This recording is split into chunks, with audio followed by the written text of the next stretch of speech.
Assalamualaikum, selamat pagi semuanya. Warahmatullahi wabarakatuh. Selamat pagi, Pak.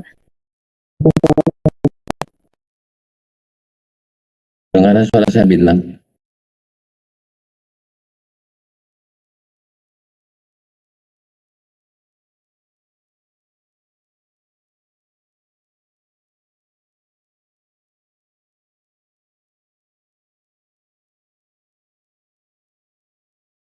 Maaf Pak, apa suara saya terdengar?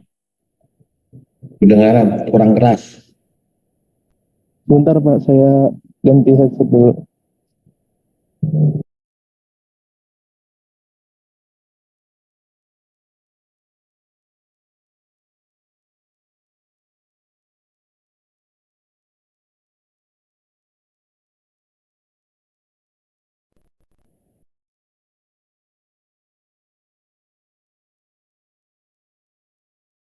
Assalamualaikum.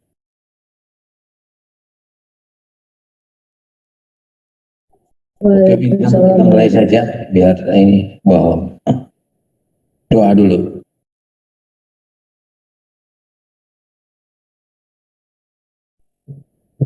Baik, untuk mengawali perkuliahan pada pagi hari ini, alangkah baiknya kalau kita mengawalinya dengan doa. Berdoa dipersilahkan.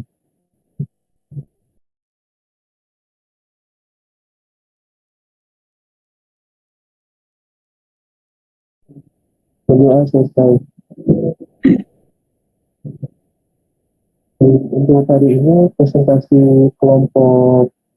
Sebentar Bintang. Yang tambah itu angkatan berapa Bintang? Angkatan 2017 kalau nggak salah. Nggak jelas suaranya kenapa? Bapak, Suaranya angkatan nggak jelas. sudah.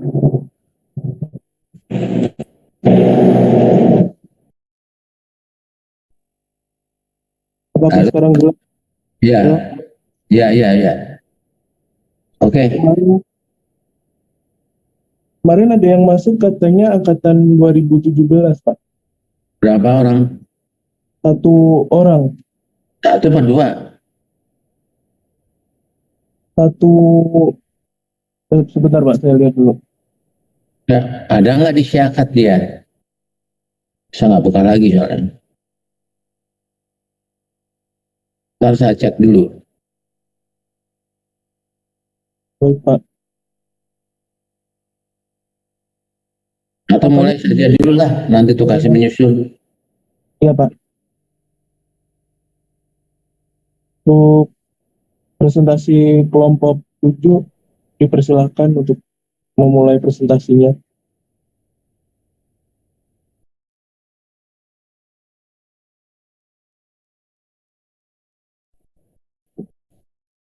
Apakah sudah terlihat, Bintang?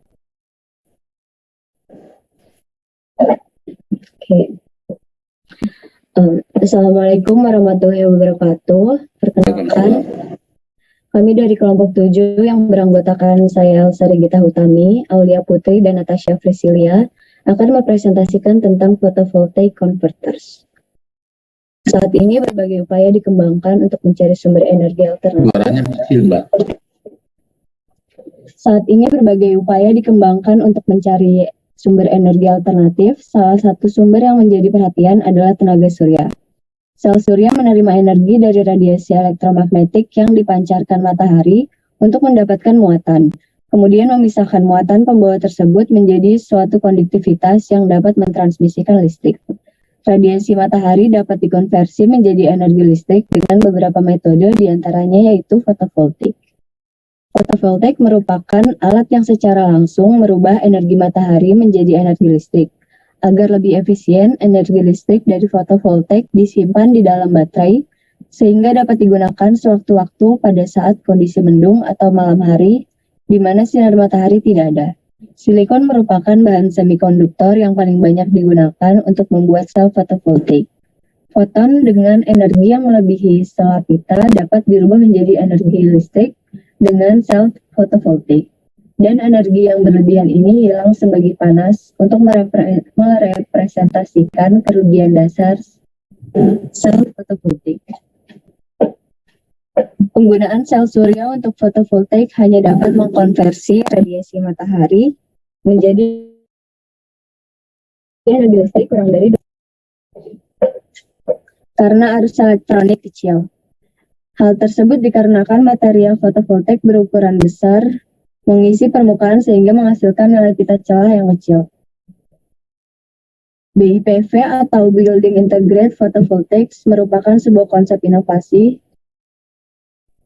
yang menggabungkan bangunan rumah agar bernilai lebih efisien dengan cara diberi solar panel yang dipasang di bagian atap rumah supaya berfungsi sebagai pembangkit energi baru terbarukan. Fotovoltaik juga berperan penting untuk memberi daya pada satelit dan pesawat ruang angkasa yang berada tidak jauh dari matahari. Biasanya pesawat ruang angkasa yang mencapai planet Jupiter ditenagai oleh RPG atau generator thermal radiostop yang jauh lebih mahal. Terdapat 3 teknik dalam membangun sel surya, yaitu bahan kristal seperti silikon ini mahal untuk diproduksi tetapi akan menghasilkan efisiensi yang baik, yaitu lebih dari 20%. Film tipis amorf memiliki efisiensi sekitar 7%, tetapi jauh lebih murah. Polimer organik masih dalam tahap pengembangan awal. Skema lain untuk meningkatkan efisiensi konverter surya dalam mensirkulasi uang foton karena transparansi fotodioda yang gagal diserap. Untuk mencapai ini, bodi yang memancarkan radiasi harus berada di sekitar dioda. Berikut yaitu plat holografik yang berfungsi sebagai konsentrator dan pembagi spektrum.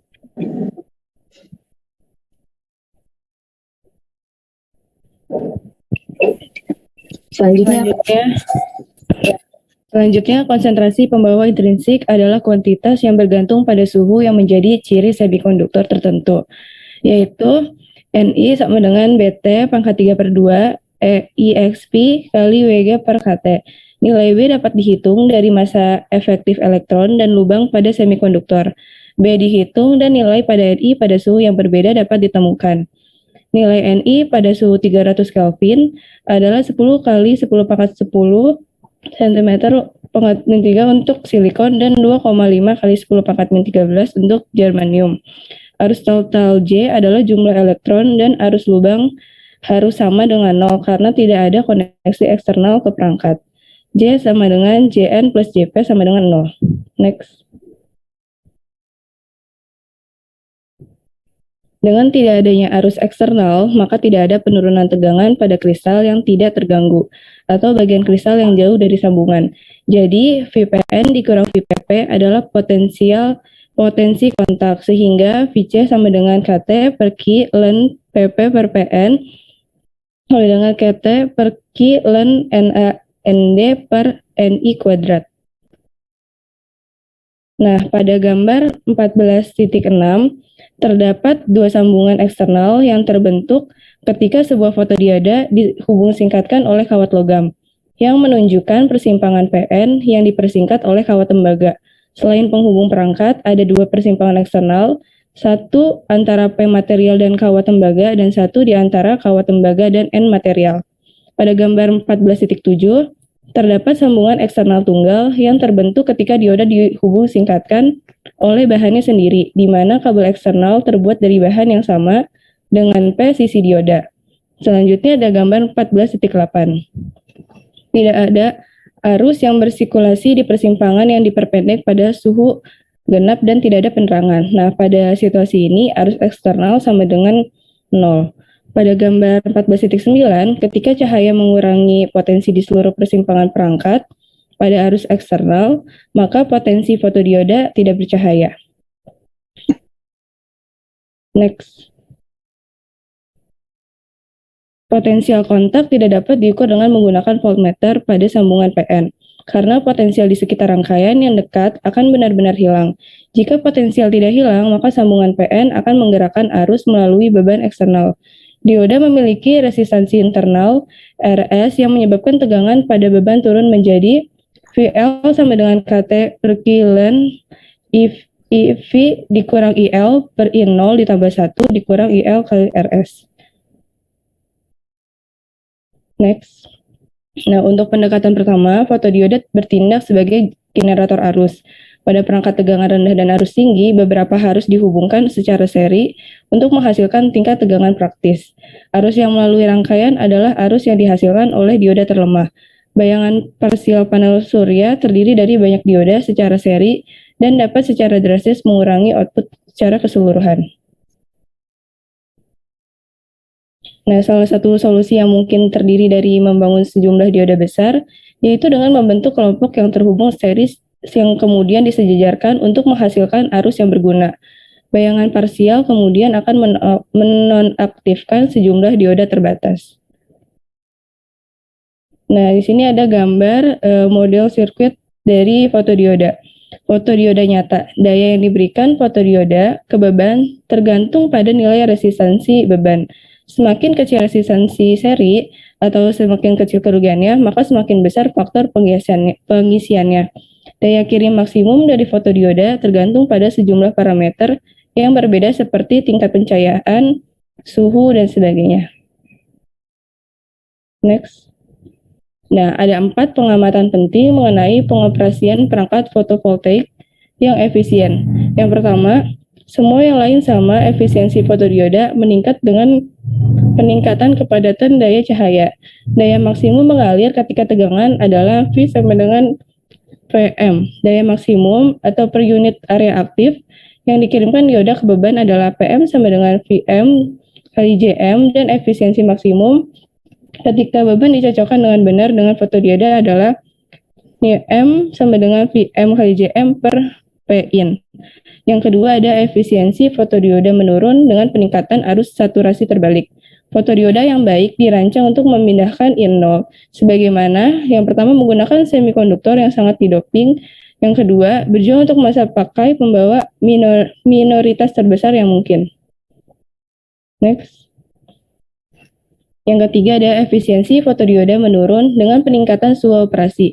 Efisiensi besar diperoleh dengan rasio konsentrasi besar, yaitu kepadatan daya cahaya besar.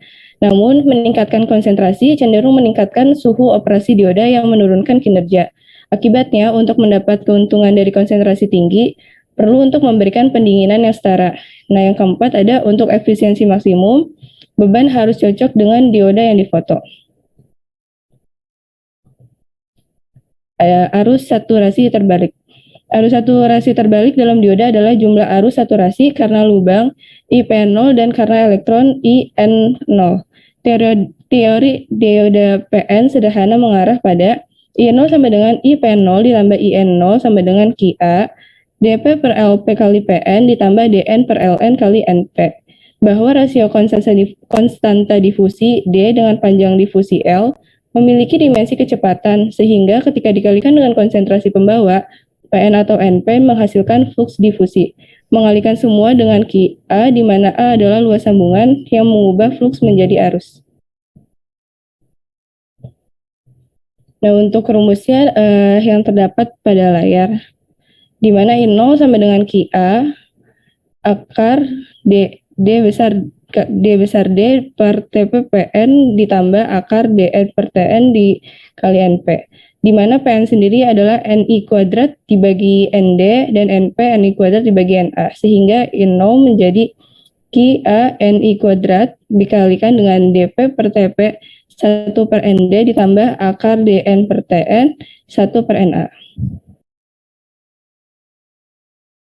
Nah, efisiensi praktis, fotodioda berangkat secara substansial dari yang ideal. Alasan untuk ini termasuk yang pertama, pantulan permukaan disebabkan oleh perubahan indeks bias dari udara ke bahan dioda. Yang kedua, kapasitas kolektor saat ini. Yang ketiga, pemanfaatan yang buruk dari permukaan yang tersedia. Yang keempat, ada ketipisan sel, di mana dioda yang terlalu tipis akan gagal berinteraksi dengan semua cahaya yang tersedia. Yang kelima, ada resistensi seri sel. Bahan dari mana dioda dibuat bukanlah penghantar listrik yang baik. Yang keenam, ada seumur hidup minoritas.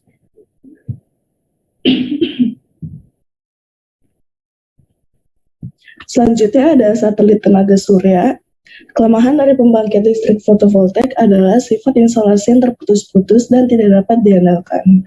Untuk mengkompensasi, seseorang membutuhkan sistem penyimpanan yang besar atau sumber daya cadangan. Kedua solusi tersebut secara substansial meningkatkan investasi modal yang dibutuhkan. Kerugian lebih lanjut adalah bahwa pusat beban cenderung terkonsentrasi di daerah di mana instalasi yang baik tidak tersedia. Untuk menyiasati instalasi yang tidak dapat diandalkan, fotodioda harus ditempatkan di ruang angkasa dalam orbit geostasioner. Kemudian dimungkinkan untuk mencapai paparan sinar matahari yang hampir konstan. Next. Di sini ada pengembangan SPS melibatkan 4 elemen utama. Yang pertama, konversi energi di ruang angkasa. Yang kedua, transmisi energi ke bumi. Yang ketiga, transportasi luar angkasa. Dan yang terakhir, konstruksi ruang. Next. Sinar dari luar angkasa. Salah satu hasil mengejutkan yang dibawa oleh studi SPS adalah bahwa sinar gelombang mikro dapat mentransmisikan energi lebih efisien daripada saluran transmisi fisik dan panjang yang sebanding. Faktanya, efisiensi yang dihitung dari input antena pemancar pada satelit ke output antena penerima di darat adalah 74%. Lebih dari 2 kali lipat efisiensi dapat direalisasikan dengan saluran transmisi logam. Next. Energi solar ke konversi DC. Sistem konversi termomekanis listrik menggunakan mesin Rankine dipertimbangkan tetapi ditinggalkan demi fotovoltaik. Dua bahan fotovoltaik yang berbeda dalam studi yaitu silikon dan gallium aluminium arsenide yang mengarah ke dua struktur berbeda seperti yang ditunjukkan pada gambar. Next. Oh maaf, belum.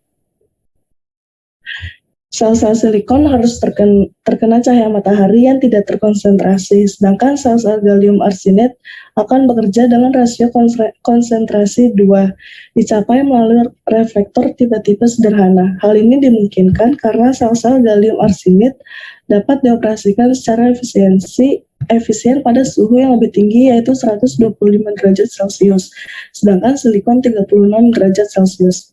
Next. Degradasi sekuler SPS diharapkan karena sebagian secara progresif mengurangi efisiensi sel-sel di ruang angkasa. Keluruhan dapat dikurangi dengan anil in situ dari sel silikon yang dilakukan secara berkala melalui laser yang dipasang pada struktur keliling sel GAAS yang beroperasi pada suhu yang lebih tinggi dan menjadi self-annealing. Peluruhan yang disebabkan oleh kerusakan mikrometeorit diperkirakan hanya berjumlah 1% dalam 30 tahun. Next. Di sini ada beberapa generator microwave yang dipertimbangkan, termasuk yang pertama ada magnetron. Magnetron akan mengalami kesulitan dalam memberikan kemurnian spektral yang diperlukan untuk menghindari gangguan pada layanan lain. Yang kedua ada transistor. Transistor membutuhkan lebih banyak pengembangan untuk aplikasi ini, tetapi mungkin dapat digunakan. Yang ketiga ada amplitron. Amplitron memiliki keuntungan yang pertama ada massa rendah, efisiensi tinggi, dan kehidupan katoda yang hampir tak terbatas. Dan yang terakhir ada klistron. Klistron memiliki kelebihan, yaitu pertama klistron memiliki urutan output yang lebih besar daripada amplitron. Lalu klistron menggunakan tenaga anoda tinggi. Dan yang terakhir, klistron memiliki keuntungan yang jauh lebih tinggi daripada amplitron. Next. Sistem radiasi. Antena adalah array terhadap lantern yang terdiri dari sejumlah besar radiator. Dikelompokkan dari sub-array yang masing-masing harus berada pada jarak yang sama persis dari target darat. Penyelarasan mekanisme radiator individu harus benar dan jarak kurang dari 1 cm di seluruh 80 hektar antena untuk membentuk balok yang diarahkan dengan benar ke stasiun bumi. Namun ini tidak mungkin dicapai, tentu saja bukan jarak geometris, melainkan jarak listrik yang harus diperhitungkan. Oleh karena itu, ketidaksejajaran mekanis yang tidak dapat dihindari dapat dikompensasi dengan mengubah fase subarray individu. Next. Array penerima. Sistem penerima tanah terdiri dari beberapa rektivitas, yaitu antena yang dilengkapi dengan penyearah masing-masing. Skema ini menghindari keharusan untuk menyesuaikan fase arus antena sehingga outputnya dapat dijumlahkan. Antena yang diusulkan adalah half wave dipole. Area efektif dipole tersebut adalah A sama dengan 1,64 panjang gelombang kuadrat ditambah 4pi, di mana 1,64 adalah perolehan dipol relatif terhadap radiator isotropik. Karena panjang gelombangnya 12,2 cm, setiap antena melihat area seluas 20 cm kubik. Jumlah total antena dalam lingkaran diameter 10 km adalah 50 miliar. Untuk membangun antena sebanyak ini dalam waktu setahun, maka 1.500 antena harus dibangun per detik. Output dari semua antena harus ditambahkan dan diumpankan ke inverter untuk konversi ke AC 60 Hz dan distribusi ke pelanggan. Next. Sikap dan orbital control.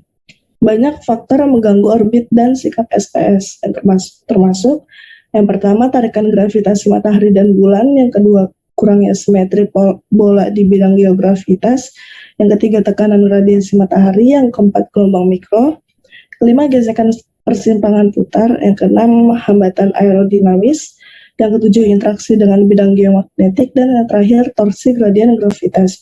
Beberapa koreksi orbital attitudinal harus dilakukan oleh roket ion argon. Sebanyak 50.000 kg argon akan dibutuhkan setiap tahun untuk tujuan ini.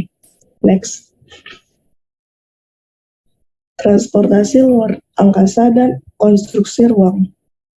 Kendaraan pengangkut untuk material harus satu pesanan besar yang lebih besar dari pesawat luar angkasa. Untuk setiap satelit, sekitar 400 peluncuran akan dibutuhkan. Jika tingkat konstruksi adalah 1 satelit per tahun, ini akan diasumsikan menjadi lebih dari 1 peluncuran per hari. Agar hemat sekitar 50 satelit harus ditempatkan di orbit. Tingkat 1 per tahun akan membutuhkan upaya berkelanjutan selama setengah abad. Next. Masa depan proyek tenaga surya luar angkasa. Biaya peluncuran komponen ke orbit asinkron geosi dan perakitan satelit tenaga surya di luar angkasa sangat mengejutkan.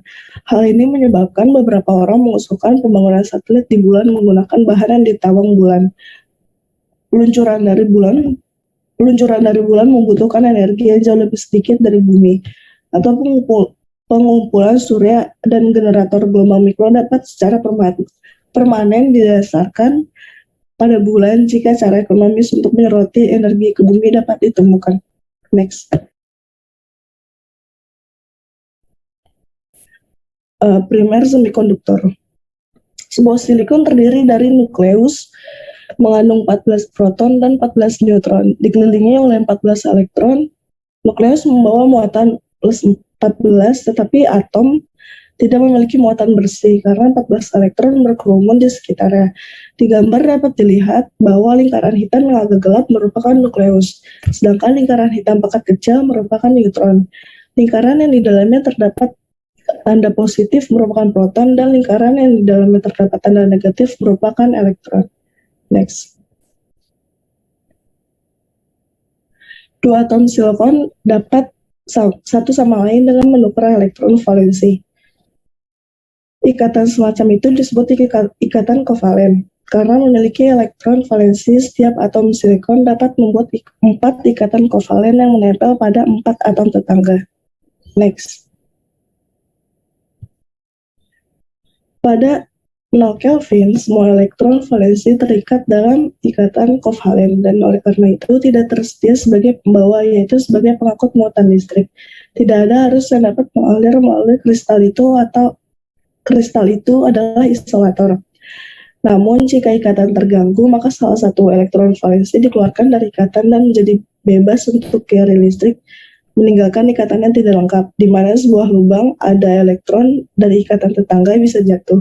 Hal ini menyebabkan lubang pindah ke tempat baru. Dengan demikian, gangguan ikatan menciptakan sepasang pembawa elektron, dan Hall memberikan beberapa tingkat konduktivitas pada material. Next.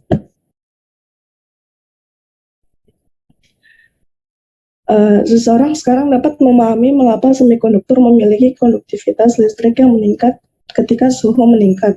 Semakin hangat material, semakin besar jumlah pembawa.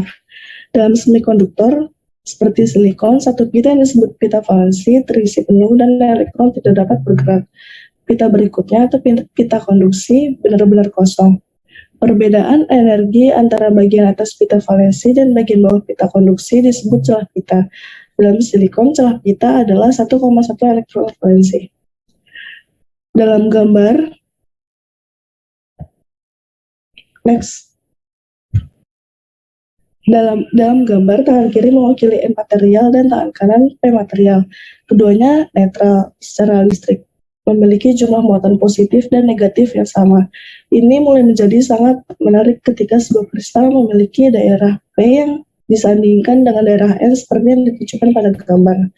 Elektron lebih banyak di sisi N, cenderung berdifusi ke sisi P, sedangkan lubang cenderung berdifusi ke sisi N. Donor dan akseptor tentu saja tidak dapat bergerak. Efek bersih dari difusi ini adalah bahwa sisi N menjadi positif. Kemudian cara yang sama sisi P menjadi negatif. Dengan demikian potensi kontak dibuat. Next. Potensi di sebagian besar sisi N dan sisi P perangkat adalah konstan atau tidak ada medan listrik. Semua bidang terkonsentrasi di seluruh wilayah transisi yang sempit. Karena sempitnya wilayah, medan listrik develop bisa sangat besar sampai puluhan juta volt per meter. Ketika cahaya bersinar di persimpangan ketika cahaya bersinar di dekat persimpangan PN, pasangan elektron dapat dibuat di kedua sisi. Jika mereka sangat jauh dari daerah transisi, mereka akan bergabung kembali setelah beberapa mikrodetik. Namun, jika mereka dekat, mereka melayang menuju wilayah medan listrik tinggi. Next.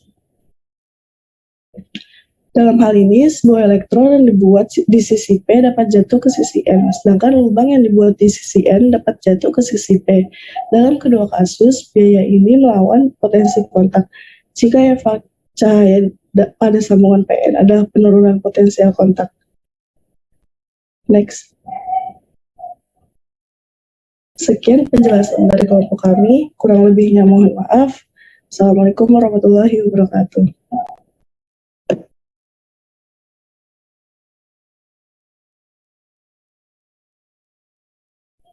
Saya kembalikan ke Bintang. Baik, terima kasih buat kelompok 7. Untuk teman-teman, kalau ada pertanyaan boleh di drop ke grup WhatsApp, nanti saya sampaikan. Selanjutnya, kelompok 8, silakan presentasi.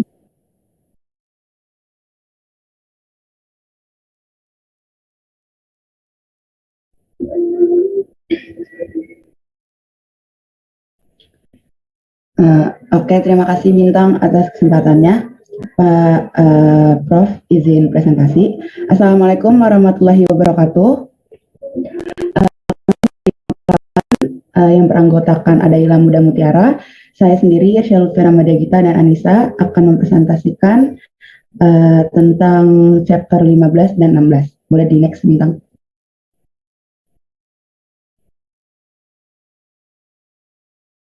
Oke, yang pertama ada chapter 15 itu tentang energi angin dan chapter 16-nya ada mesin laut. Untuk selanjutnya akan dijelaskan kepada Daila, dipersilakan.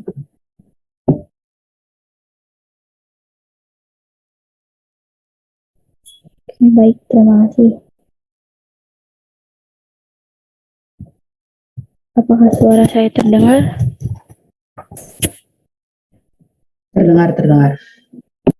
Sejarah energi angin, chapter 15, energi angin.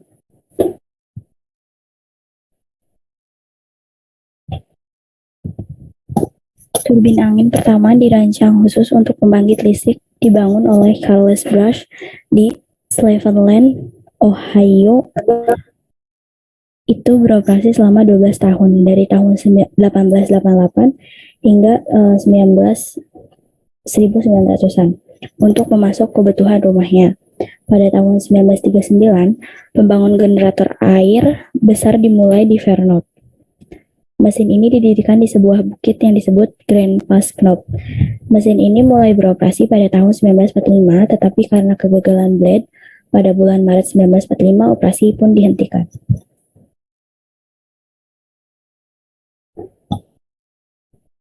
Selanjutnya ada konfigurasi turbin angin. Yang pertama ada drag type turbin. Pada turbin tipe drag, angin memberikan gaya ke arah hembusannya, yaitu hanya mendorong ke permukaan seperti yang terjadi pada perahu layar yang berlayar di depan angin. Yang kedua ada tipe lift type with vertical or horizontal axis.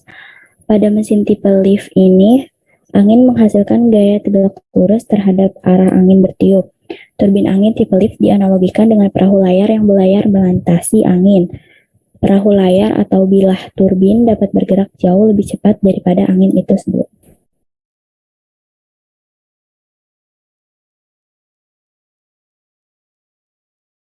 Selanjutnya ada alergometri. Anemometer instrumen yang mengukur atau merekam kecepatan angin dapat digunakan dalam survei angin. Catatan anemometrik harus dikonversi menjadi data alergometrik, yaitu data kepadatan tenaga angin. Instrumen yang mengukur kecepatan rata-rata kubik atau kepadatan energi total yang tersedia selama periode waktu yang ditentukan disebut alergometer. Ketersediaan energi angin. Angin cenderung sangat bervariasi di beberapa daerah dunia di mana angin cukup konstan dalam kecepatan dan arah. Turbin angin akan beroperasi dengan efisiensi yang lebih besar. Di sepanjang pantai timur Laut Brasil, angin bertiup hampir tanpa henti dari arah timur laut dengan kecepatan tetap sekitar 13 knot atau sekitar 7 mph yang setara dengan 220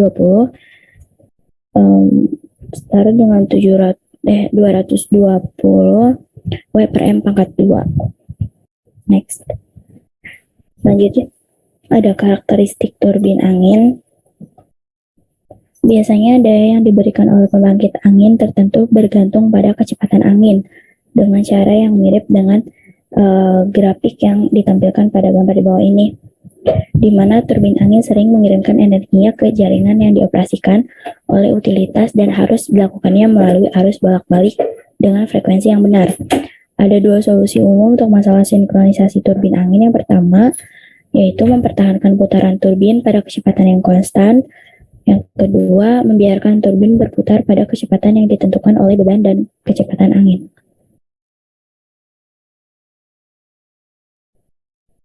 Selanjutnya ada prinsip termodinamika, di mana simbol P besar adalah daya persatuan luas, tergantung pada konteksnya, huruf P kecil dicadangkan untuk tekanan. Untuk rumus yang pertama, ini adalah jumlah energi yang diangkut melintasi satuan luas dalam satuan waktu. Rumus yang kedua ini adalah jumlah daya maksimum teoretis yang dapat diekstraksi dari angin, dan rumus yang ketiga ini adalah daya yang diberikan oleh turbin angin ke bebannya. Okay, next. Selanjutnya ada flux. Flux fluida didefinisikan sebagai jumlah molekul yang melintasi suatu satuan luas atau normal terhadap aliran dalam satuan waktu. Dapat dilihat jika N adalah konsentrasi molekul atau jumlah persatuan volume dan V adalah kecepatan curah aliran, maka fluxnya itu adalah NV dikali M pangkat min 2 dan S pangkat min 1. Total aliran melintasi suatu area sebuah adalah akibatnya fluxnya jadi bisa dilihat pada rumus di bawah. Selanjutnya ada kekuatan angin. Jika massa rata-rata molekul gas adalah M, maka energi rata-rata dari molekul karena diri fasalnya bukan karena gerakan termalnya adalah setengah mv kuadrat. Jumlah energi yang diangkut melintasi satuan luas dalam satuan waktu adalah kerapatan gaya. Rumusnya yang ini ya, yang atas. Setelah itu pada suhu. Selanjutnya ada prinsip aerodinamika. Yang pertama ada tekanan dinamis. Angin memberikan tekanan pada setiap permukaan yang terbakar padanya. Perhatikan pada gambar 15.6. Di bawah ini bahwa setiap molekul yang menabrak permukaan akan dipantulkan dan bergerak kembali melawan angin tanpa mengganggu molekul yang masuk. Selanjutnya, molekul yang dipantulkan akan mengganggu aliran masuk yang kemudian secara kasar akan menyerupai pada pola yang ditunjukkan pada gambar 15.7. Hal ini menyebabkan tekanan yang lebih kecil daripada kasus aliran ideal, tekanan yang bergantung pada bentuk objek. Prinsip aerodinamika yang selanjutnya itu ada efisiensi turbin angin. Efisiensi turbin angin adalah perbandingan daya D dikirim ke beban ke beberapa daya referensi, ada sejumlah arbitrariness. Dalam definisi ini, beberapa penulis memilih kekuatan dalam angin sebagai referensi, di mana rumusnya setengah PV pangkat 3 dalam turbin angin yang dirancang dengan baik efisiensinya bisa mencapai 0,7.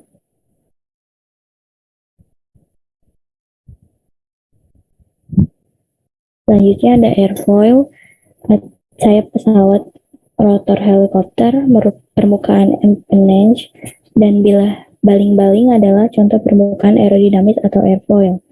Gambar 15.9 menunjukkan bagian melalui airfoil garis A, mewakili jejak arbiter pesawat. Perhatikan bahwa daerah di atas bidang ini berbeda dengan daerah di bawah airfoilnya adalah asimetris.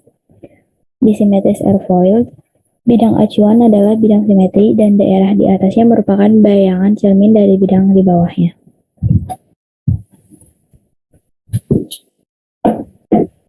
Bilangan Reynolds. Ketika airfoil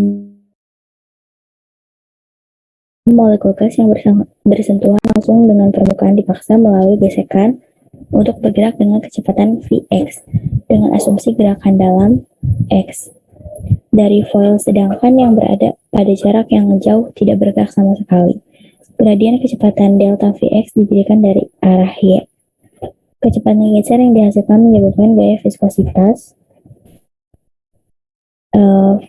Fp muncul. Gaya ini sebanding dengan luas sayap terhadap gradien kecepatan delta do Vx per do Y. Dan untuk koefisien viskositas properti dari media melalui sayap bergerak. Secara umum, segala sesuatunya cenderung membalik dengan bilangan Reynolds yang lebih besar karena rasio lift over drag biasanya meningkat. Ini berarti bahwa dengan alasan ini, turbin angin yang lebih besar cenderung lebih efisien daripada yang lebih kecil. Next, mungkin untuk pembahasan selanjutnya akan disampaikan oleh Irsya. Kepada yang saya persilakan. Oke, terima kasih Adaila.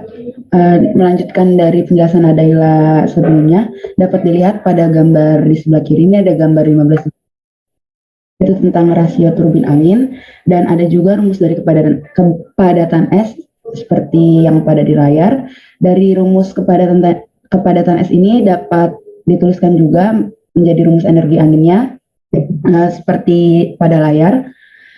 Nah, dari rumus tersebut itu diturunkannya hanya berlaku untuk orde pertama saja. Dalam rumus yang dituliskan tersebut mengabaikan kerugian parasit karena gesekan dan generasi vortisitas.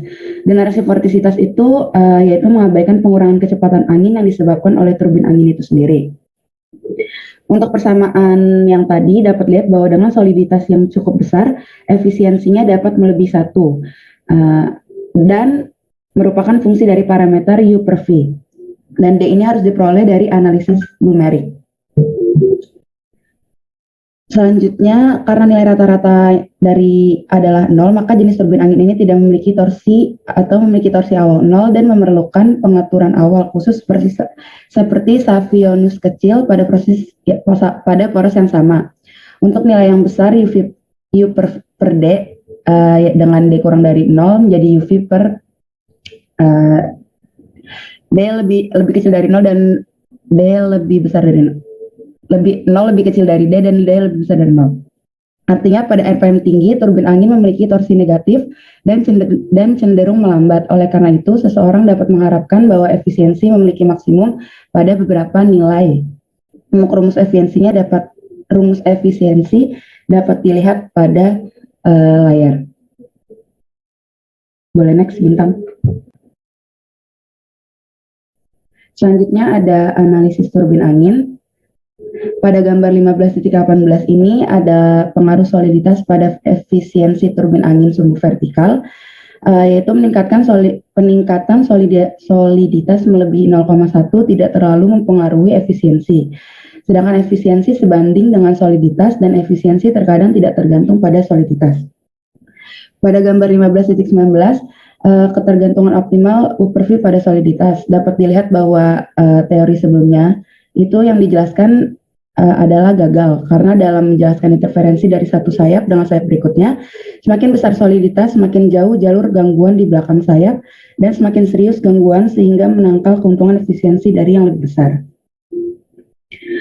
Pada gambar 15.20 ini menunjukkan bagaimana rasio stream tube terhadap kecepatan aliran bebas bervariasi dengan posisi di turbin Darius berdiameter 2 meter ketika perhitungan didasarkan pada model multi-stream tube. Pada gambar 15.21, efisiensi yang diukur dibandingkan dengan nilai yang diprediksi menggunakan model single stream tube dan multi-stream tube. Untuk gambar yang 15.22, masih slide sebelumnya. Oke, pada gambar 15.22 ini menunjukkan pengaruh bilangan Reynolds terhadap kinerja turbin angin. Seperti yang diharapkan, pengukuran yang dilakukan di Sandia menunjukkan bahwa semakin besar R, semakin baik kinerjanya. Next.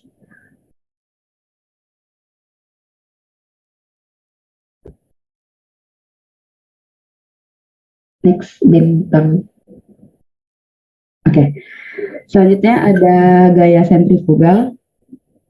Gaya sentrifugal adalah sebuah efek semu yang timbul saat benda melakukan gerak melingkar menjauhi pusat. Gaya sentrifugal yang bekerja pada penampang dapat dilihat rumusnya pada layar. Terus juga ada perbandingan gaya sentrifugal dengan berat.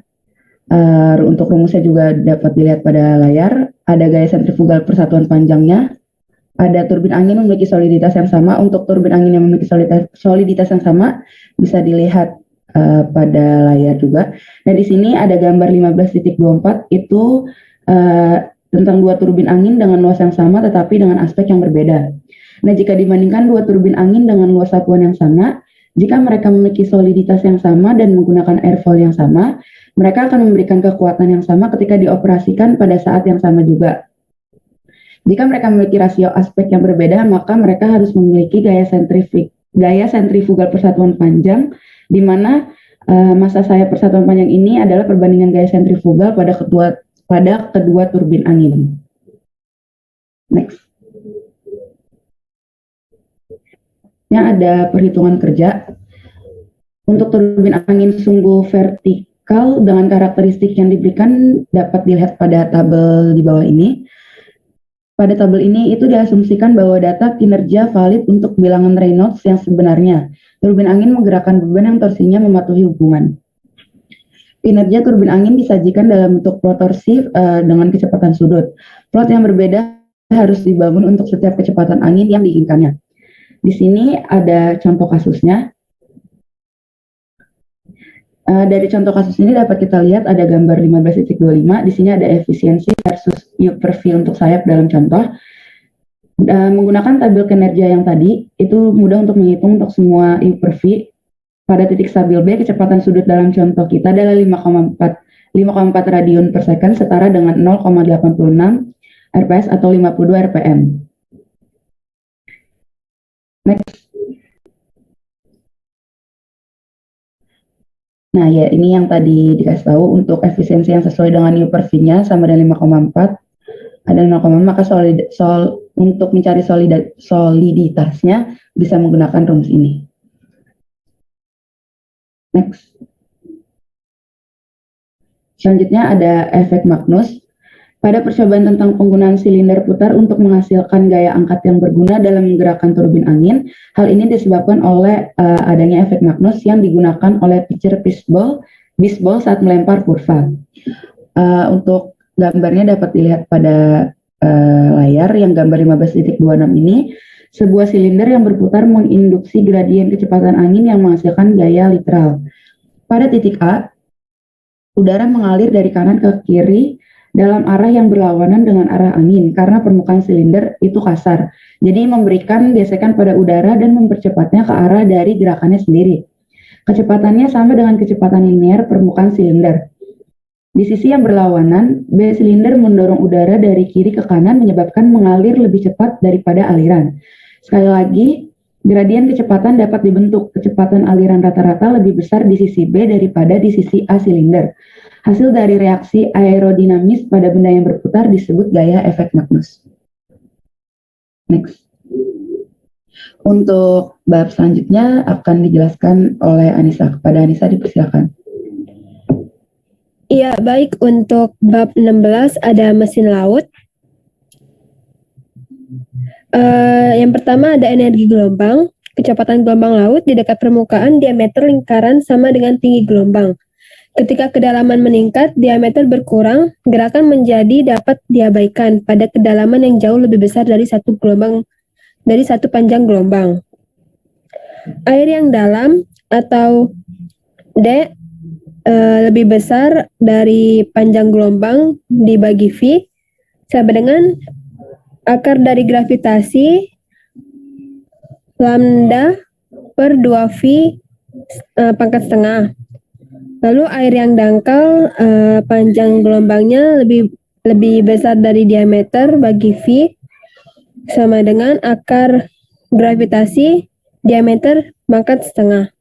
Dengan menggunakan dua perkiraan yang membatasi air dalam dan dangkal, kami menemukan bahwa air yang dalam diameter lebih besar dari lambda dibagi V gravitasi sama dengan V per 2. Air yang dangkal, lambda lebih besar dari diameter dibagi V gravitasi sama dengan V.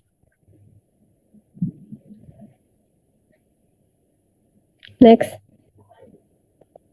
Lalu ada tinggi gelombang. Ketinggian gelombang tergantung pada pengambilan dan durasi angin.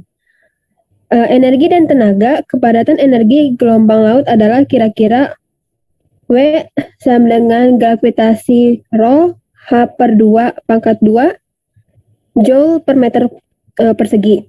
Karena kecepatan gelombang ini adalah 11,5 meter per second, kepadatan daya adalah 11,5 dikali 2,8 dikali 10 pangkat 6 sama dengan 32,5 kali 10 pangkat 6 W per M. Next. Lalu ada konverter gelombang energi. Mungkin kesulitan utama dengan konverter energi gelombang adalah berbagai macam kekuatan dalam gelombang laut. Mesin yang mampu menggunakan laut 50 kW per M secara ekonomis cenderung terlalu lemah untuk menahan badai besar. Keuntungan lain dari sistem tenaga gelombang laut adalah bahwa mereka dapat diintegrasikan ke dalam struktur pantai, termasuk dinding laut dan dermaga. Dibangun untuk memerangi erosi yang disebabkan oleh aksi laut. Selanjutnya ada konverter energi gelombang lepas pantai. Konverter energi gelombang lepas pantai biasanya termasuk dalam salah satu dari 4 kategori, yaitu ada pelampung berat, kontur berengser, overtopping, dan kolom air berisolasi.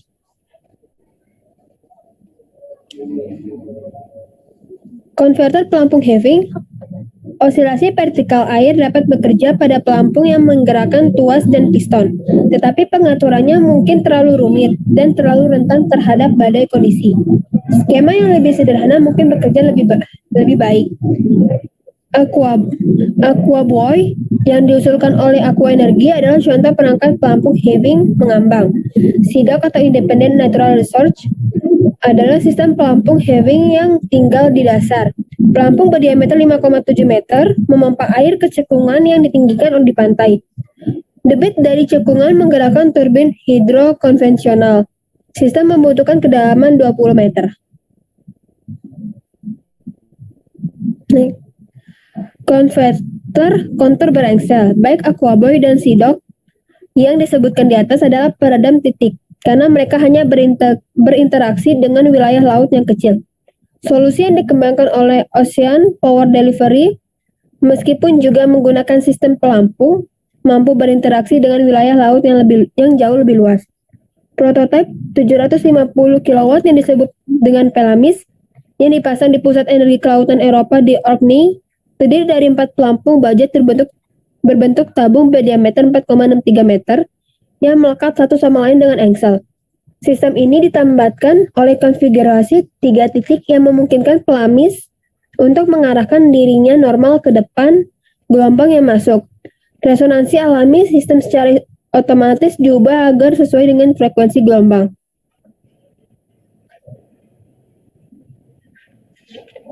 Lalu ada konverter overtopping. Wave Dragon atau dari Denmark sedang mengembangkan konverter energi gelombang yang secara fundamental sederhana. Ini terdiri dari cekungan atau reservoir terapung besar beberapa meter di atas permukaan laut. Salah satu keuntungan dari desain ini adalah bahwa salah satu-satunya bagian yang bergerak selain air yang mengalir adalah turbin dan generator. Prototipe selebar 57 meter dengan nilai 20 kW telah beroperasi sejak Maret 2003. Berikut gambar dari Wave Dragon. Next. Lalu ada konverter energi gelombang shoreline. Konverter energi gelombang garis pantai biasanya termasuk dalam salah satu dari dua kategori. Yang pertama adalah jenis saluran meruncing yang juga dikenal sebagai tapchan, dan yang kedua adalah kolom air berosilasi atau OSC. Sistem saluran meruncing, sistem energi gelombang yang cerdik dikembangkan oleh perusahaan Norwegia yang tepat disebut Norwave. Sistem ini ditunjukkan dalam sebuah fjord di Toftestrand di sekitar Bergen, Norwegia. Prototipe Norwave dilengkapi dengan 350 kW generator yang diberi makan oleh reservoir dengan 5.500 meter persegi luas permukaan dan ketinggian air 3 meter di atas lihat level.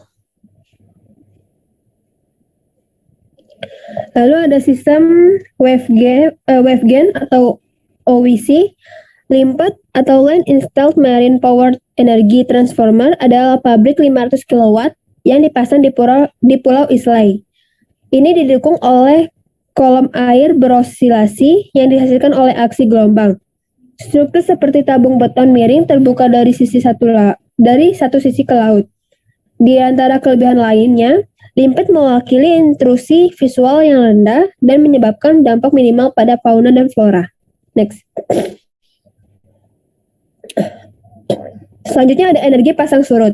Pasang surut dapat dimanfaatkan sebagai sumber energi melalui arus yang ditimbulkannya atau melalui variasi terkait permukaan laut. Cara paling efektif untuk memanfaatkannya perpindahan air vertikal ini adalah melalui impoundment, dan ini adalah satu-satunya pendekatan yang dipertimbangkan dengan serius. Fluktuasi pasang surut rata-rata di laut lepas kecil. Mungkin menarik untuk mengetahui bahwa karena ukurannya yang relatif kecil, pada dasarnya tidak ada pasang surut di Laut Mediterania, dengan hasil bahwa para filsuf Yunani secara umum tidak mengenal fenomena tersebut. Lalu ada energi dari arus. Arus adalah contoh dari sejumlah besar energi yang disimpan di lautan di bawah kepadatan daya rendah yang tidak menguntungkan. Arus laut didorong oleh banyak kekuatan, angin, gradien salinitasi, gradien termal, rotasi bumi, dan terutama oleh pasang surut. Pasang surut yang tidak terganggu disinkronkan dengan fase bulan. Jika bulan tidak memiliki fase, yaitu jika misalnya seseorang memiliki bulan purnama abadi, maka gelombang tinggi akan datang setiap 12 jam, ketika bagian tertentu dari dunia berputar di bawah bulan. Ada dua pasang surut setiap hari, satu di dekat titik sublunar, dan satu di sisi berlawanan dari bumi. Pengaruh meteorologis dan topografi membuat teori otomasi tidak mungkin untuk memprediksi amplitudo yang tepat atau frekuensi pasang surut yang tepat. Kita dapat memperkirakan kepadatan daya yang tersedia, atau PA sama dengan 16/27 setengah rho V kubik AV. Next. Lalu ada sistem turbin arus laut. Marine Current Turbine MCT memiliki program untuk memanfaatkan arus laut dengan menggunakan turbin bawah air seperti kincir angin. MCT mendemonstrasikan prototipe disebut Seaflow dengan nilai 300 kW dan mampu menghasilkan daya rata-rata 100 kW. Meskipun mirip dengan turbin yang digerakkan angin, ada perbedaan besar. Yaitu ada gaya horizontal, daya yang dihasilkan oleh turbin angin adalah seperti yang ada pada layar, dan yang dihasilkan oleh turbin air adalah seperti yang ada pada layar. Jika kedua turbin menghasilkan jumlah daya yang sama, maka rho udara volume pangkat 3 udara, A angin sama dengan rho air, volume pangkat 3 air, luas permukaan air. Luas permukaan angin per luas permukaan air sama dengan rho air per rho udara, volume air bagi volume udara bagi pangkat 3. Next. Lalu ada sistem penahan. Sistem penahan turbin laut harus tahan terhadap gaya horizontal yang sangat besar yang disebutkan di atas. Dalam kedalaman sedang, turbin mungkin hanya terbebani oleh pemberat yang memadai. Tetapi tampaknya jika satu tumpukan yang didorong ke dasar laut lebih disukai. Salah satu kesulitan dengan pengaturan ini adalah bahwa ketika arah arus berbalik, seperti yang terjadi dengan arus yang digerakkan oleh pasang surut, platform mengambang akan berubah posisi yang menyebabkan segala macam kesulitan, khusus dengan saluran transmisi yang membawa energi listrik ke konsumen. Lalu ada korosi dan pengotoran biologis. Lautan adalah lingkungan yang bermusuhan yang membutuhkan pilihan bahan yang cermat dan prosedur yang pasif, serta tindakan pencegahan terhadap pengotoran biologis. Selanjutnya ada kavitasi. Turbin tipe lift beroperasi dengan menghasilkan tekanan diferensial antara sisi yang berlawanan dari foil udara atau foil air seolah-olah. Tekanan pada sisi hisap dapat menjadi cukup rendah untuk menyebabkan air mendidih menghasilkan gelembung uap yang ketika mencapai daerah dengan tekanan lebih tinggi akan meledak, melepaskan energi dan mencapai suhu tinggi terlepas dari lingkungan yang bertindak sebagai heat sink yang sangat baik. Ledakan seperti itu secara mengejutkan merusak bilah berputar dari mesin hidrolik dan baling-baling. Next.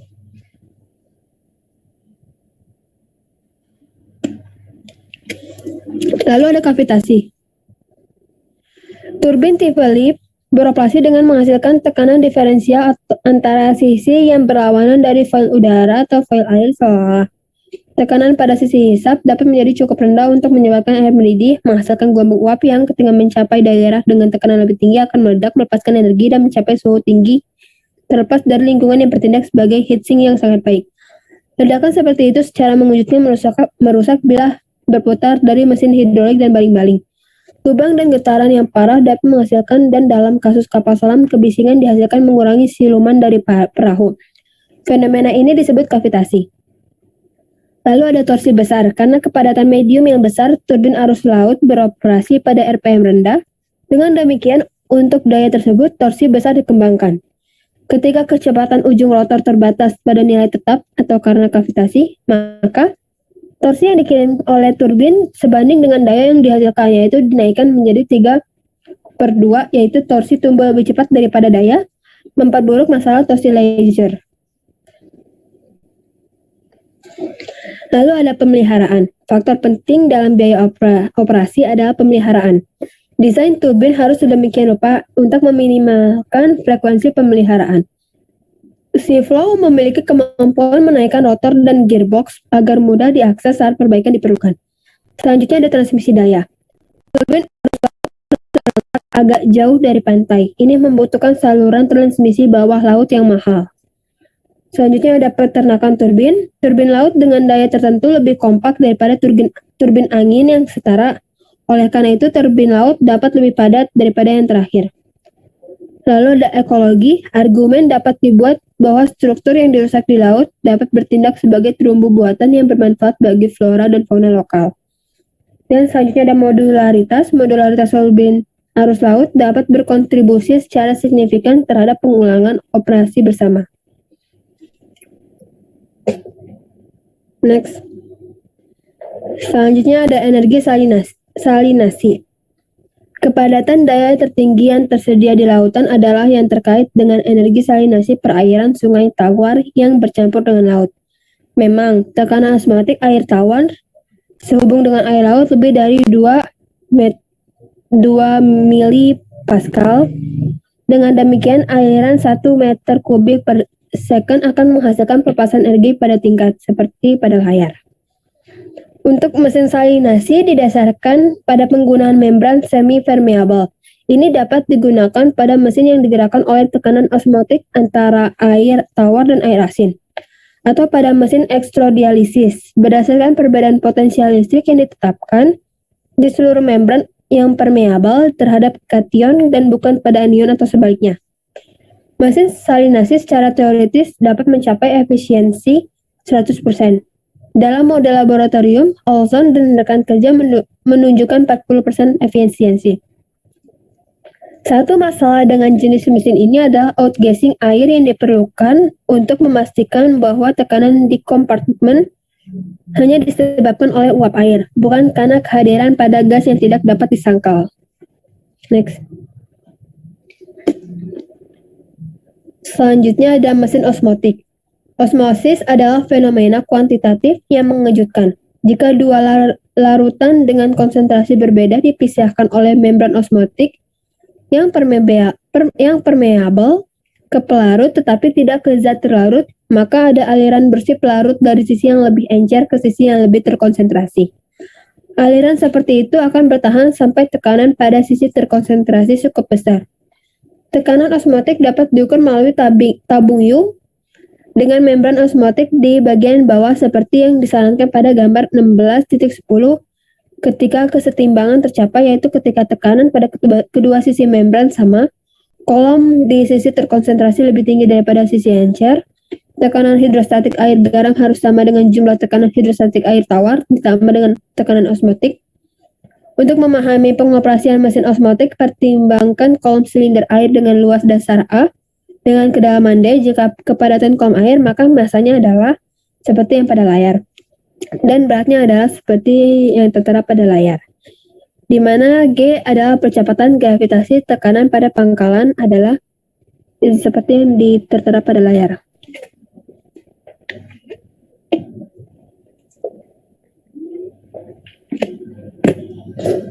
Selain tekanan hidrostatik, ada juga tekanan osmotik PO, cenderung memaksa air tawar masuk ke laut, seperti gambar 16.12. Dengan demikian, PF dan PO bertindak ke arah yang sama dan menentang dalam keseimbangan. PS sama dengan PF plus PO. Kepadatan air tawar adalah 1000 kg per meter kubik, sedangkan air laut adalah 1025 kg per meter kubik, sehingga 1025 GDS sama dengan 1000 gravitasi DF minus P0. Dari mana DF sama dengan 1025 DS minus PO per 1000 gram, 1000 gravitasi. Tekanan osmotik air tawar sehubung dengan air laut adalah 2,4 M Pascal. DF sama dengan 1025 DS dikurang 240. Hingga kedalaman DS sekitar 240 M. DF lebih kecil dari 0, yaitu tekanan osmotik cukup untuk menjaga air asin agar tidak memasuki pipa. Pembangkit listrik osmotik yang mungkin dapat dibangun seperti yang ditunjukkan pada gambar 16.13. Next. Ya, saya kembalikan ke Irsya.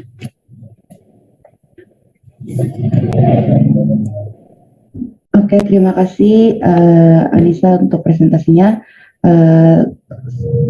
Kami kira sudah cukup untuk penjelasan pada kali ini. Kurang lebihnya mohon maaf. Assalamualaikum warahmatullahi wabarakatuh. Dikembalikan kepada Bintang. Waalaikumsalam warahmatullahi wabarakatuh. Terima kasih kelompok 8 yang sudah mempresentasikan materinya. Ini masih ada waktu, mungkin cukup untuk satu kelompok lagi, kelompok 9. Untuk kelompok 10, karena ada 50 slide, mungkin boleh minggu depan tidak Pak Naryo? Boleh. Satu kelompok lagi masih bisa kan sekarang? Iya masih Pak. Oke, nggak apa-apa.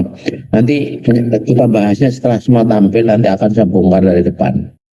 Jadi supaya materi ini nanti bisa betul punya berhasil dengan baik. Silakan lanjut. Untuk kelompok 9 dipersilakan untuk presentasinya.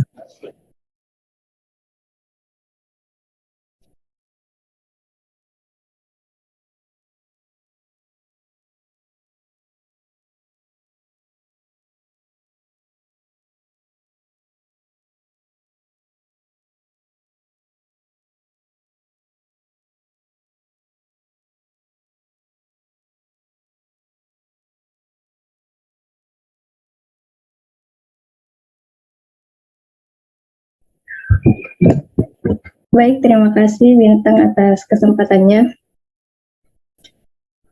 Assalamualaikum warahmatullahi wabarakatuh. Waalaikumsalam warahmatullahi wabarakatuh. Perkenalkan, kami dari kelompok 9 yang beranggotakan saya sendiri Samsinar, kemudian ada Ambar Putri Atika, Anggi Eka Sapitri, dan Kak Enda Asmarani yang akan membahas tentang pemanasan global.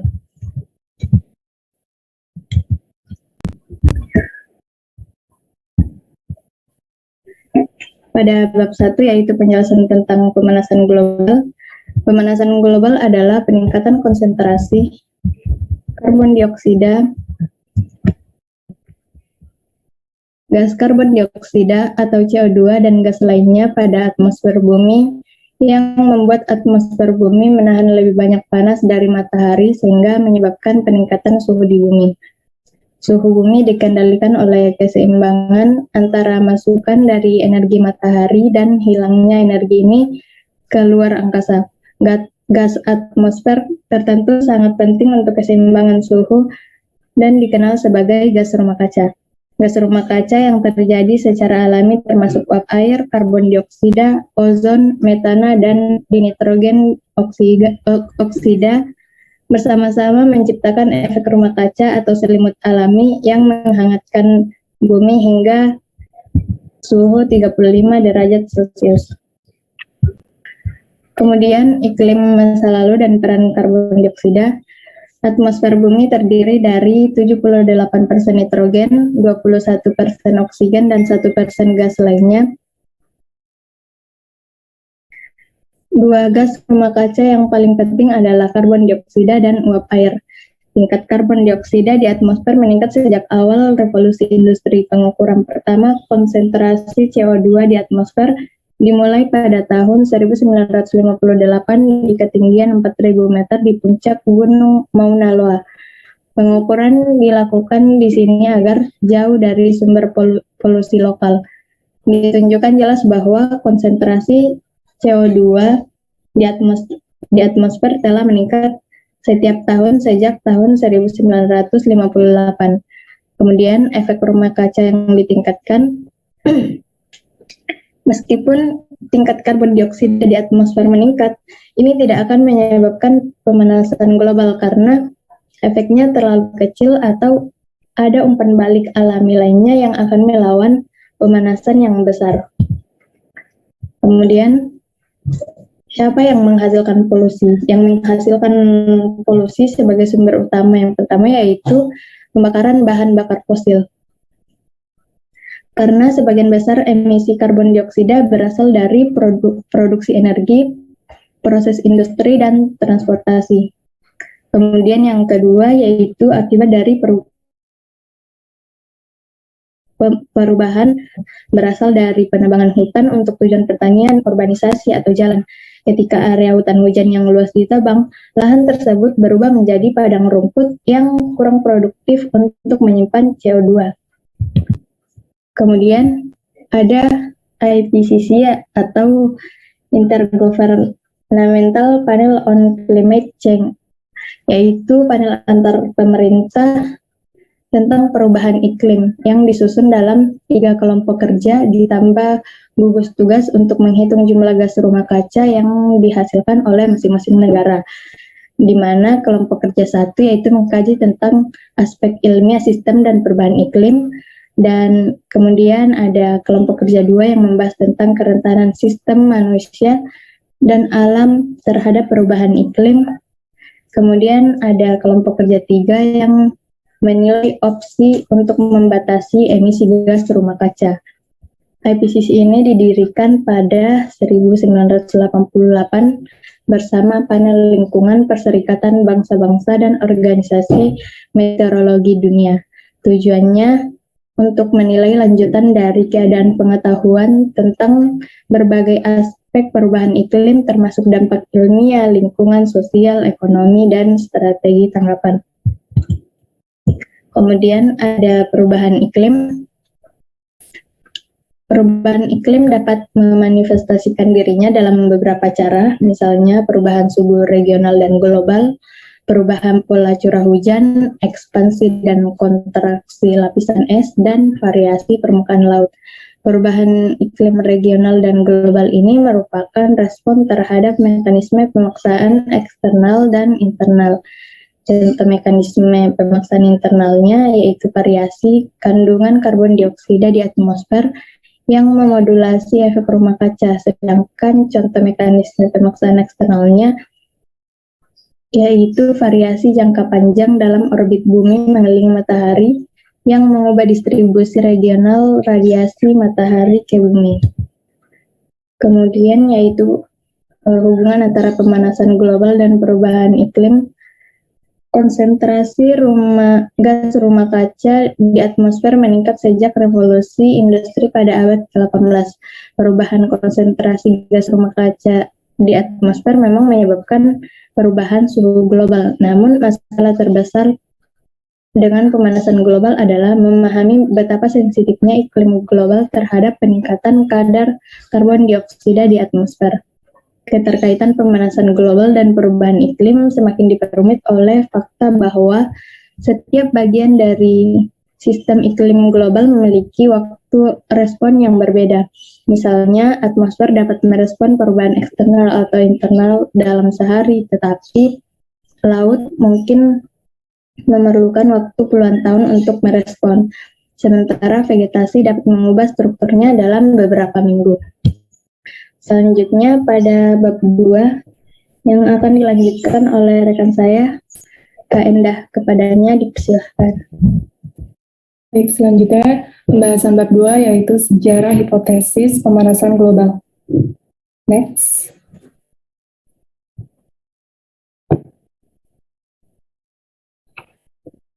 Yang pertama, latar belakang sejarah. Karya perintis pada tahun 1896 oleh ilmuwan Swedia Svante Arrhenius dan konfirmasi independen berikutnya oleh Thomas Chamberlain bahwa aktivitas manusia secara substansial dapat menghangatkan bumi dengan menambahkan karbon dioksida ke atmosfer. Tujuan utamanya adalah untuk menawarkan teori di mana penurunan karbon dioksida akan menjelaskan penyebab zaman es yang hebat. Sebuah teori yang masih bertahan sampai sekarang, tetapi harus menunggu sampai tahun 1987 untuk Vostok Antartika. Hasil inti es untuk mengkonfirmasi peran penting CO2 atmosfer dalam mengendalikan iklim global masa lalu. Selanjutnya, mengapa butuh waktu lama untuk mengenali pemanasan global? Alasan utama keterlambatan dalam mengenali ancaman pemanasan global adalah yang pertama, kekuatan set data suhu rata-rata global, dan yang kedua, perlunya muncul kesadaran lingkungan global. Kumpulan data suhu rata-rata global dihitung menggunakan suhu darat udara, dan permukaan laut. Selama tahun 1980-an, ada dorongan kuat untuk memahami perubahan iklim di masa lalu. Dengan demikian, disadari bahwa periode glasial atau zaman es membutuhkan waktu puluhan ribu tahun untuk terjadi, terutama karena lapisan es sangat lambat terbentuk. Selanjutnya, transisi ke periode yang lebih hangat atau interglasial, di mana begitu lapisan es mulai mencair, ada sejumlah umpan balik positif yang mempercepat proses, seperti kenaikan permukaan laut yang dapat menghancurkan lapisan es besar. Kesadaran terjadi di komunitas paleoklimat bahwa pemanasan global jauh lebih mudah dan lebih cepat daripada pendinginan. Perubahan iklim memiliki perkembangan yang lebih lambat dalam politik internasional dan jauh lebih sedikit dicapai dalam hal regulasi dan implementasi. Hal ini pada tingkat yang paling sederhana karena ketidakpastian besar yang melekat pada ilmu pengetahuan dan biaya ekonomi yang lebih besar yang terlibat.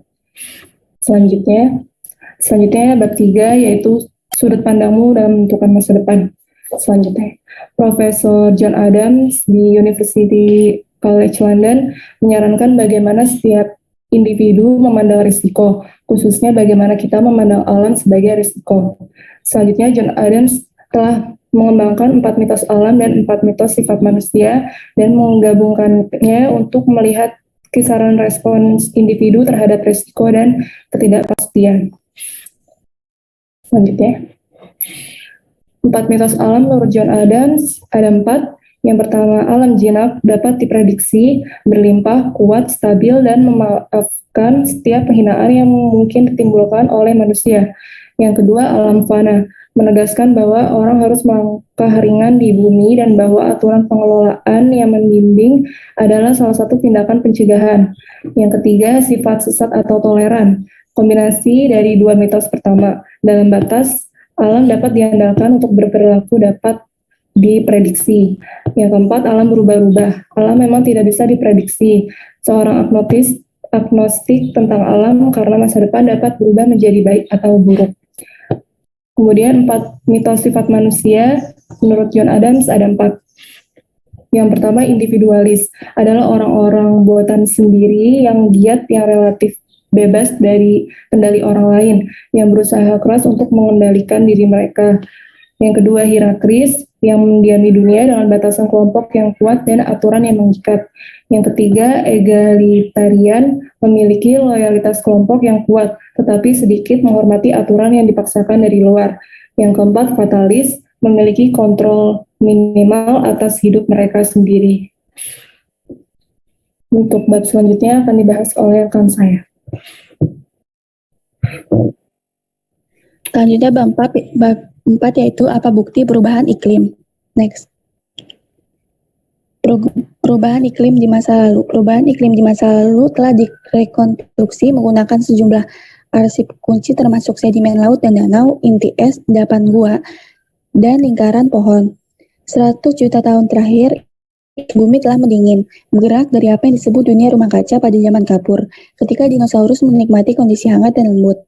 Jadi, dibandingkan dengan zaman dinosaurus ketika tidak ada lapisan es besar, kita hidup di zaman yang dingin. Transisi jangka panjang 100 juta tahun ke kondisi iklim global yang lebih dingin ini terutama didorong oleh perubahan tektonik. Next. Selanjutnya yaitu anatomi perubahan iklim di masa lalu. Antartika dan Greenland ditutupi oleh lapisan es, dan sebagian besar samudra Arktik ditutupi oleh es laut.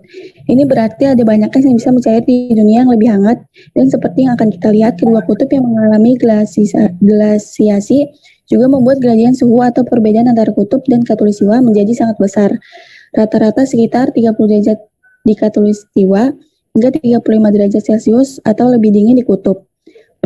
Periode dingin abad pertengahan berperan dalam memadamkan koloni Norse di Greenland dan menyebabkan kelaparan dan migrasi massal di Eropa. Periode dingin kedua lebih klasik disebut sebagai zaman es kecil. Next. Selanjutnya itu rekonstruksi suhu belahan bumi utara selama 1000 tahun terakhir. Yang pertama ada suhu, yaitu suhu selama 150 tahun terakhir telah diperkirakan dari sejumlah sumber, baik indikator berbasis termometer langsung maupun berbasis proksi. Salah satu tes digunakan untuk memprediksi perubahan iklim di masa depan. Pemanasan belum merata secara global. Pemanasan baru-baru ini besar terjadi antara garis lintang 40 derajat lintang utara dan 70 derajat lintang utara. Selanjutnya itu curah hujan. Catatan curah hujan dan salju tidak didokumentasikan dengan baik dan catatan tidak dilakukan selama itu. Diketahui bahwa curah hujan di atas tanah cenderung diremehkan hingga 10-15% karena efek aliran udara di sekitar cawan pengumpul.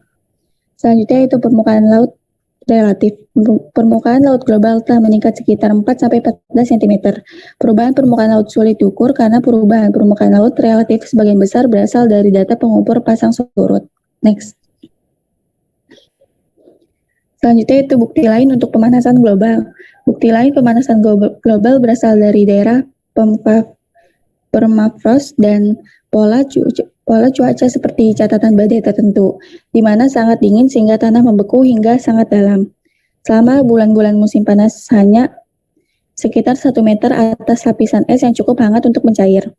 Dan ini disebut lapisan aktif.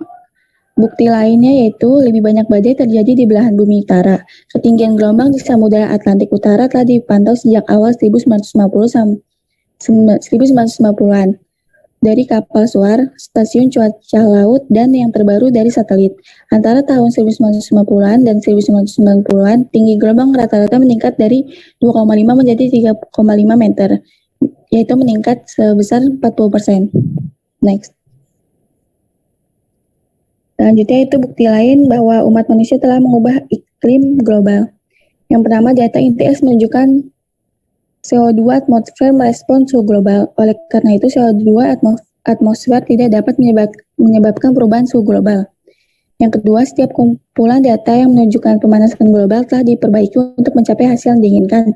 Yang ketiga yaitu output matahari dan aktivitas bintik matahari mengontrol suhu masa lalu. Perbedaan antara kedua kubu adalah bahwa para skeptis lebih menekankan pentingnya variasi alam ini.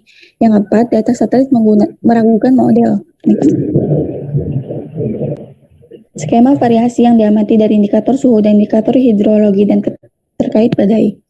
Bahwa selama 20 tahun terakhir tak terjadi sedikit pendinginan. Pemeriksaan ulang data dan asumsi mengenai data jelas menunjukkan bahwa ada beberapa inkonsistensi utama dalam data satelit. Pertama, sebagai akibat dari mencoba membandingkan data dari domain yang berbeda, satelit yang berbeda. Kedua, karena kebutuhan untuk menyesuaikan ketinggian satelit karena orbitnya menyusut akibat gesekan dengan atmosfer. Ketika 100 tahun terakhir dibandingkan dengan 1000 tahun terakhir, sangat jelas bahwa sesuatu yang sama sekali berbeda sedang terjadi. Bukti menunjukkan bahwa kekuatan iklim alami seperti bintik matahari dan letusan gunung berapi serupa selama milenium terakhir. Next. Bab 5 akan dilanjutkan oleh rekan saya. Selanjutnya bab 5, bagaimana memodelkan masa depan. Next. Global warming pattern interrogation. Di Inggris pada tahun 2003, orang mengeluh tentang panas ketika suhu menyentuh 100 derajat Fahrenheit untuk pertama kalinya dalam sejarah yang tercatat. Seluruh hierarki model iklim dari model kotak yang relatif sederhana hingga model sirkulasi umum 3 dimensi yang sangat kompleks. Model sirkulasi umum 3 dimensi yang kompleks yang digunakan untuk memprediksi iklim global di masa depan. Model iklim komprehensif ini didasarkan pada hukum fisika dan persamaan matematika yang diselesaikan menggunakan si 3 dimensi di seluruh dunia. Next.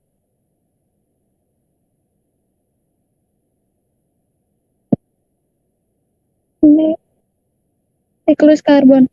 Bukan karena efek langsung dari karbon dioksida, tetapi juga karena umpan balik iklim lainnya, seperti aerosol, sirkulasi laut, dan lain-lain, yang bahkan dapat mendinginkan sistem iklim. Masalah pertama adalah memperkirakan berapa banyak karbon dioksida antropogenik yang masuk ke atmosfer. Salah satu kejutan besar baru-baru ini adalah hasil eksperimen tak terduga yang menunjukkan bahwa hutan Amazon dapat menyerap karbon dioksida atmosfer dalam jumlah besar. Pertanyaan kunci yang perlu kita tanyakan jika memang demikian adalah berapa lama lautan dan hutan Amazon akan terus menyerap karbon dioksida. Model ekonomi masa depan. Salah kritis dengan mencoba memprediksi iklim masa depan adalah memprediksi jumlah emisi karbon dioksida yang akan dihasilkan di masa depan. Hal ini akan dipengaruhi oleh pertumbuhan penduduk, pertumbuhan ekonomi, pembangunan dunia ketiga, penggunaan bahan bakar fosil, tingkat di mana kita beralih ke energi alternatif, tingkat deflasi, dan apakah ada kesepakatan internasional untuk mengurangi emisi. Gaya radiasi global tahunan rata-rata karena sejumlah agen untuk periode dari pra-industri hingga sekarang. Dari semua sistem yang kami coba modelkan ke masa depan, umat manusia sejauh ini adalah paling rumit dan tidak dapat diprediksi. Karena model ekonomi atau visi masa depan yang berbeda ini, IPCC telah beralih dari mencoba memprediksi masa depan menjadi membahas proyeksi dan kemungkinan di masa depan. Berjulur memberi wawasan yang menarik dari radikal tentang 40 skenario masa depan IPCC dalam bukunya yang kontroversial, The Scalpel Environmentalist. Suhu global dan permukaan laut di masa depan. 7 AWGNC telah dijalankan menggunakan skenario emisi karbon dioksida masa depan yang dipilih untuk laporan IPCC 2001 untuk menghasilkan perubahan suhu rata-rata global yang mungkin terjadi pada tahun 2100. Model iklim ini menunjukkan bahwa suhu permukaan rata-rata global dapat meningkat antara 1,4 derajat Celcius dan 5,8 derajat Celcius pada tahun 2100. Kurva paling atas mengasumsikan konsentrasi aerosol konstan setelah tahun 1990, sensitivitas iklim tinggi dan peningkatan signifikan dalam emisi karbon dioksida dan menghasilkan peningkatan 5,8 derajat Celcius pada tahun 2100. Kurva terendah mengasumsikan konsentrasi aerosol konstan. Beberapa ilmuwan percaya apa yang terjadi dalam 100 tahun ke depan, seperti yang telah terjadi 100 tahun ke depan, pemanasan global akan melalui proses yang tidak dapat diubah dan Greenland akan bebas es dalam waktu berikutnya. Terima kasih, saya kembalikan ke Bintang. Baik, terima kasih pada kelompok 9. Karena sudah setengah 10 juga, jadi kelompok 10 mungkin minggu depan karena terlalu banyak slide-nya. Untuk yang ingin bertanya, silahkan nanti di drop di grup saja, nanti saya sampaikan. Saya ingin bertanya. Oke. Bintang. Iya, Pak. Habis waktunya? Waktunya sebenarnya masih. Ya. Waktunya sebenarnya masih 30 menit.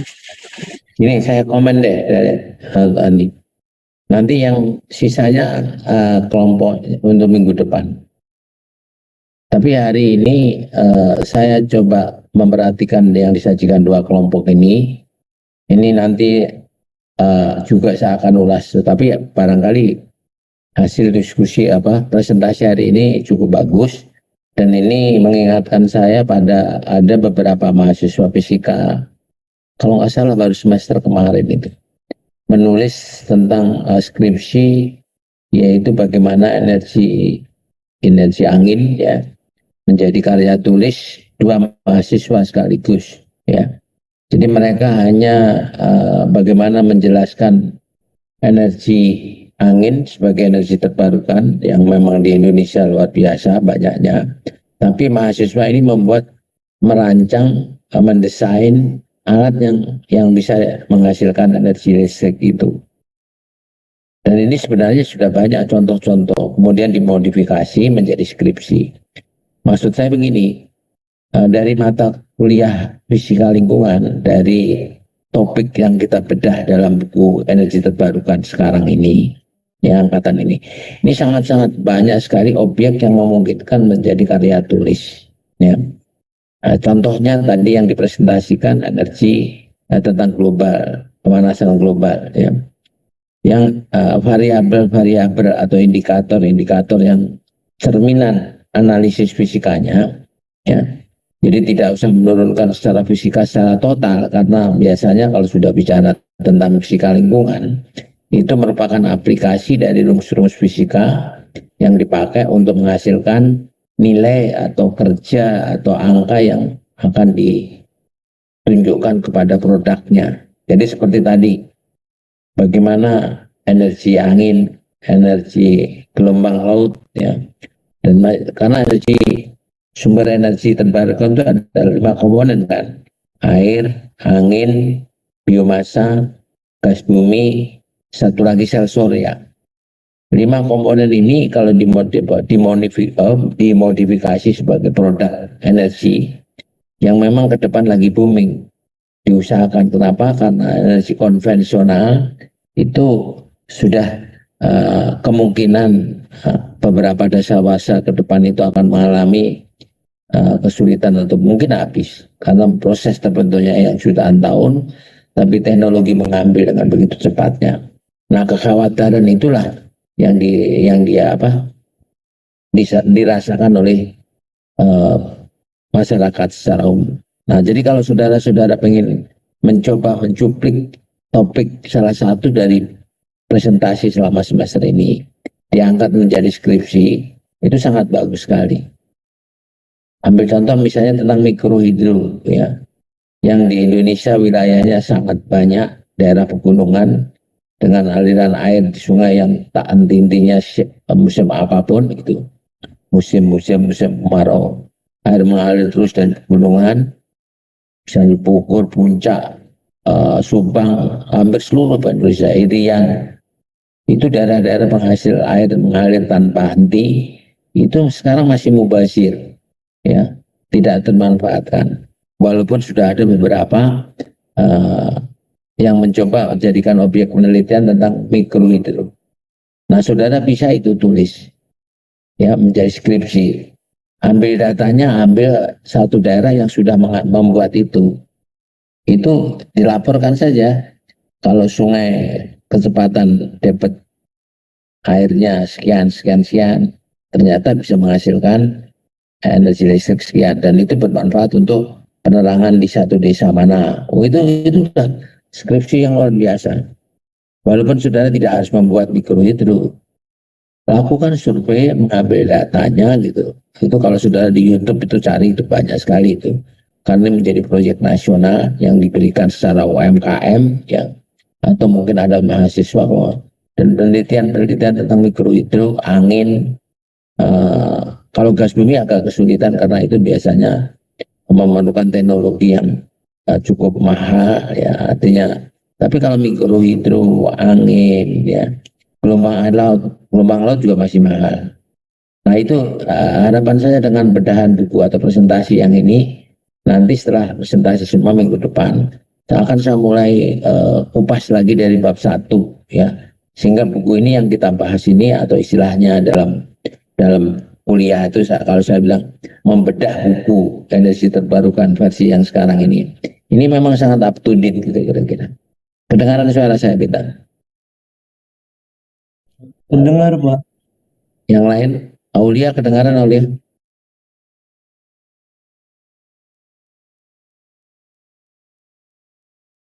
Lalu Aulia,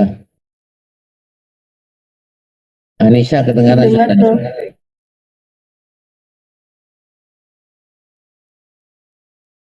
Anissa? Kedengar, Pak.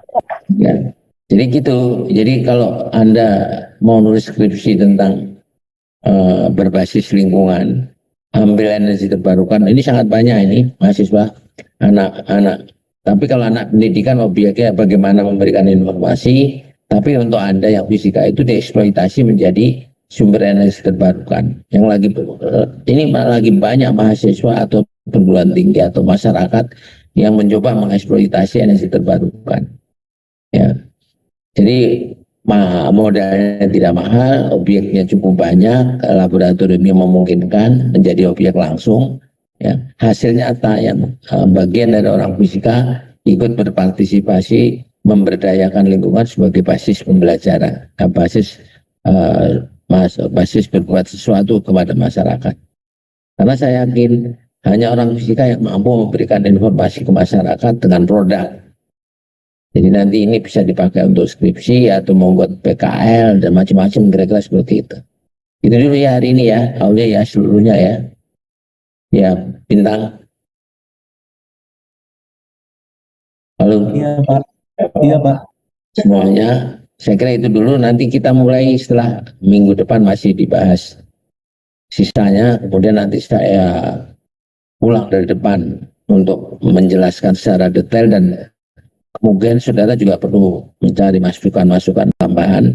Nanti diharapkan buku bedahan ini nanti menjadi satu karya yang untuk angkatan 117 semester itu memberi informasi ke adik-adik tingkat yang akan datang. Saya kira hari ini sekian dan terima kasih. Assalamualaikum warahmatullahi wabarakatuh. Semangat ya. Waalaikumsalam warahmatullahi wabarakatuh. Waalaikumsalam warahmatullahi wabarakatuh. Terima kasih, Pak. Terima kasih, Pak. Ya, saya Alif ya. Ya.